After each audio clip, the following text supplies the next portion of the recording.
the NFL editor at SB Nation. Ryan, thanks for joining the show. What is the latest? What do you know? How close is Dez Bryant? And do you know anything about Demaryius Thomas? It sounds like the Dez Bryant deal is all over but the shooting. So that's good news for the Cowboys, and I think their fans. I think it would have been a tough, a tough year to have to watch Dez Bryant sit on the sidelines. And now, to me, that if the Dez deal is 5 years, $70 million with $45 million guaranteed, that sets up a good. I mean, to me, it's a 1-1 ratio for Demaryius Thomas.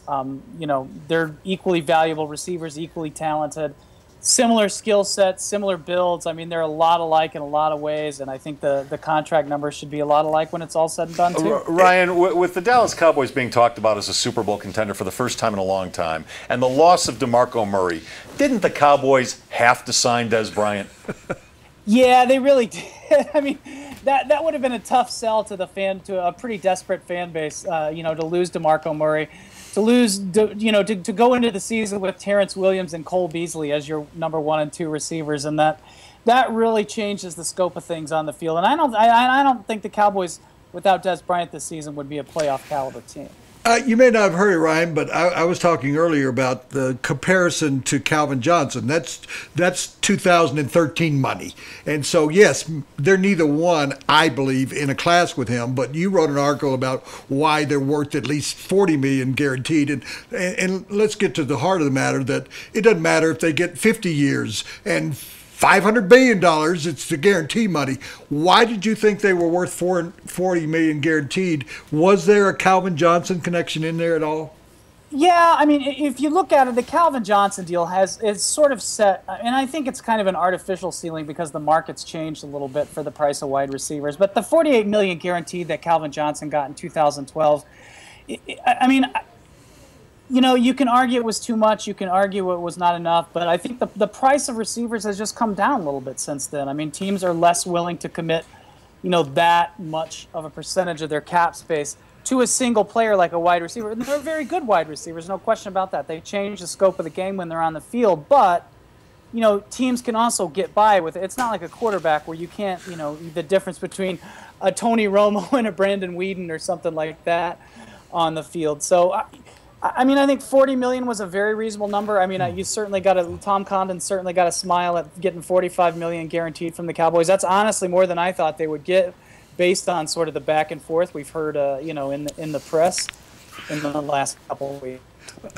Well, oddly enough, the wide receiver that was second to Calvin Johnson is Mike Wallace. And I have a theory that when guys are with their own team, Demaryius Thomas, Dez Bryant, that they tend to continue to have the same kind of success for another 3, 4, 5 years. That when guys then at the end of their contract go somewhere else, they tend to falter. And Mike Wallace is a real prime example of that, of a guy who got $12.5 million, went to Miami and stunk up the joint. Is there a correlation there at all?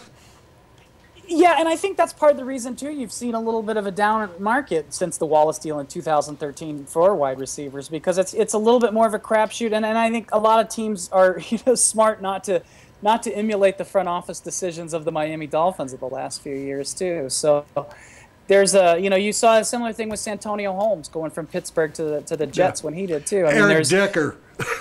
and these guys, but now I will say these are a little bit different model of receiver here too. I mean, these aren't, obviously, nobody can beat Dez Bryant on a deep route, but he's not just that pure speedster like Mike Wallace or Santonio Holmes either. I mean, this is a guy that can win a jump ball, win a point of attack. He can, block out a cornerback or a big linebacker or safety with that body, whatever he has to do. He can do it on the field, He's Ryan Kibber of SB Nation joining us, and our guests are brought to you by Papa John's. Go to papajohns.com. Order yourself some pizza right now. Ryan, you touched on this a little bit earlier. We have all talked about this ad nauseum, that recent Super Bowl winners have not had many Pro Bowl wide receivers in the lineup. So why pay all this money when you don't really need to pay that much to a guy at that position to win a Super Bowl? And number two, the advent of the passing game over the last 10, 15 years has provided the NFL with a lot of good wide receivers coming out of college. Do you think it's smart for these teams to be paying Dez Bryant the money they're paying him, or the Broncos to be paying Demaryius Thomas the money that they might end up paying him? Yeah, that's a good point, because if you have a backup plan, you don't have to do that. I mean, the Steelers are a classic example of that. They've drafted receivers very well over the years, and they're able to find guys that are, top line receivers in the second, third round of the draft, so you get those cheap years out of them. But a lot of teams aren't doing that. If Dez Bryant held out 10 games this year, it's, what are the Dallas Cowboys going to do? You can scheme and scam all you want, but with the current roster, the way it's constructed now, you've got to, you're missing a pretty big puzzle piece, and then you wait maybe a year and take your chances in the draft. Well, the draft is still kind of a crapshoot. I mean, it's not, we're not going to see a receiver class like we did the last couple of years coming out of college, every year, every spring, going in the NFL draft like we've done. So if you have a backup plan, and if you have a coaching staff that takes that tact, I mean, I think you can definitely do that. But if you don't, it's hard to hold the line and with a contract with a guy with a superstar caliber receiver like that. I've been covering the NFL since the late 60s, and there's a void in my intelligence level that I asked the two of you. So Dez Bryant, if he were to hold out for 10, 11 games, if Demaryius Thomas were to hold out for 11 games, you can't renegotiate during the course of the season. What is their leverage for doing that they're going to? I don't know why they don't let them negotiate during the season. What am I missing here? I don't know exactly what the NFL rule is. I mean, if you hold out all year, are you a free agent then at that point? Well, guys, can I break in real quickly? Okay. I'm sorry about that. No. Adam Schefter is reporting that Denver and Demaryius Thomas have reached agreement on matching a 5-year, $70 million deal that includes $43.5 million guaranteed. That's Adam Schefter. $70 million, so the same total dollar amount that Dez Bryant is getting, and $43.5 million guaranteed, which is a tad under what Dez Bryant is getting guaranteed. I thought it was a tad over. What was the 45? 45. Over, yeah, Dez was getting 45. Yeah, so it's a little bit under. Yeah, about two. I would ask for 45.5.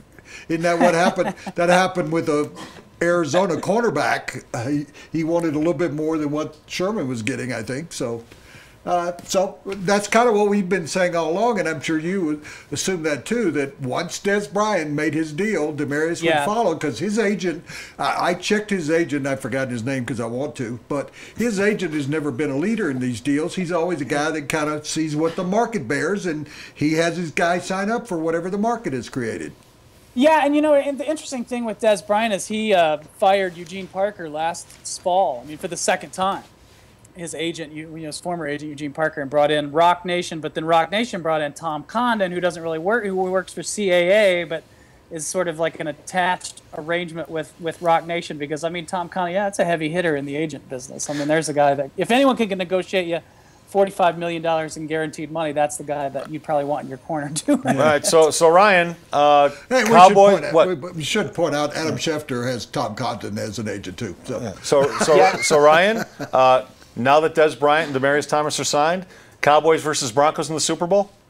Well, maybe. Dallas is going to have to, I think, do some work to shore up some concerns on defense. We'll see what happens there. You've got the Hardy suspension and the Rolando, you've got the McLean suspension, too, for the Cowboys for the first 4 games. That's a little tough because they do have 2 division games right at the start of the season there, and that's always, that's the stuff that comes back to haunt you in December when you drop those. But, I think the Cowboys, they're my pick to win the NFC East. I like what Philadelphia's done, but I don't think they're quite on the same level as what Dallas is right now, where they are. If you look at Dallas, it's a similar model to what they had in those 90s teams. You've got your big-time receiver. I guess you're kind of maybe don't have your big-time running back right now without DeMarco Murray in the fold, but, you've got your quarterback.